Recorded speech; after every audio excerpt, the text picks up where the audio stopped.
İçim ezildi, adım Kadir ezildi, kalk çayı demledim. Saf çay demledim, kaçak çay demledim. Şimdi bir yumurta kırayım güzelce. Kahvaltı yapmak istiyorum, canım kahvaltılık çekti. Şimdi şuraya güzel bir yer sofrası kurayım, kendime bir kahvaltı yapayım. Durun siz. Sonra da aç bir yaprak dökümü. Yarare yarararararam.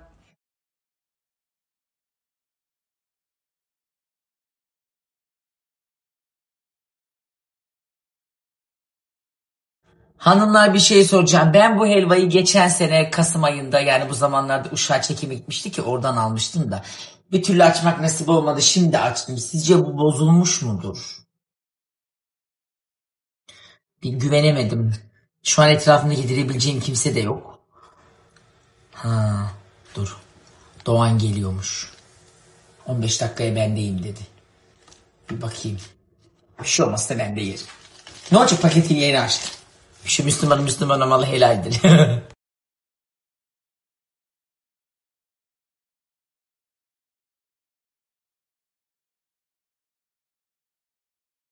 Evet, ben de merak ediyordum ki çok merak etmeden sizin çok merak ettiğiniz arkadaş tam kameralara yansıdı. Seni soruyorlardı kaç gündür Doğancan nerede, ne yapıyor? Özlediniz mi beni? Evet, Bu sefer aynen. tabii moloz görmekten. Aynen, biraz da kogoz görelim dedi. Zıtey. Allah'ın cezası. Hayır. Ne yapıyorsun? İyiyim, He? geç. Ne? Doğancan Bey nerede diyorlar bunca molozun içinde. Ne işim var benim Doğru. ya? Ben sıla mı yapacağım bunu?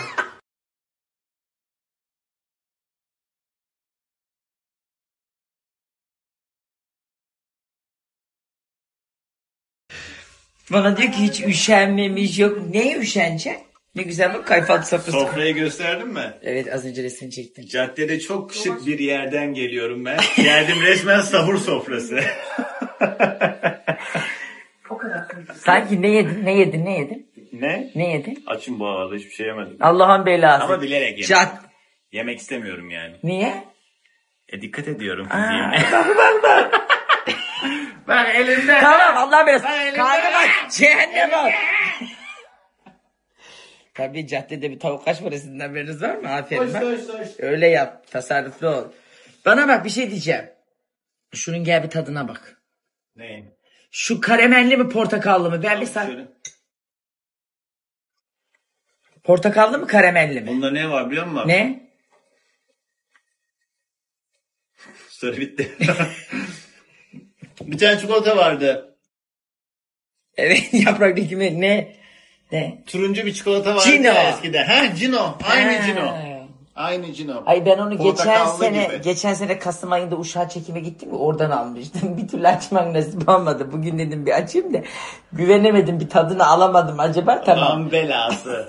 Neyse, tadı kötü gelmedi. Ha, yiyebilirim. İçine ne koydularsa bozulmamış bir sene boyunca. Paketi yeni açtı. Paketi yeni açsan olur. İçinde sanki difrizde bekliyordu sanki. Buzdolabındaydı ama bir Ha, şey. bol buzdolabı. Bazanın altından çıkarmadıysan adım Doğancan değil. Nevresimin arasından çıktı belli bu. Benim bazalarımın içinde dondu.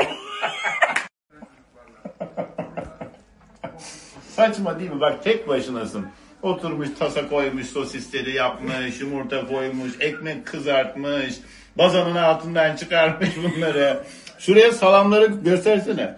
Tek tek salam dizmiş buraya. Aç bitir, bayılıyorum. Ulan ben acıktım da şu yumurtayı kırarım, yanına da bir peynir atarım, onu yerim yani. Sen acıktığında sınırdan yeni atlamış Afganistan'da gibi elinin arasına koydun. Dünyaya bir kere geliyoruz. Kendimize değer vermeliyiz. Özen göstermeliyiz. Ne Ama sosisle mi hissediyorsun değerli olsun? ben kendimi aç bitir salamı böyle dizerek mutlu ediyorum. Bir Allah. tane yemedim bile bir tane.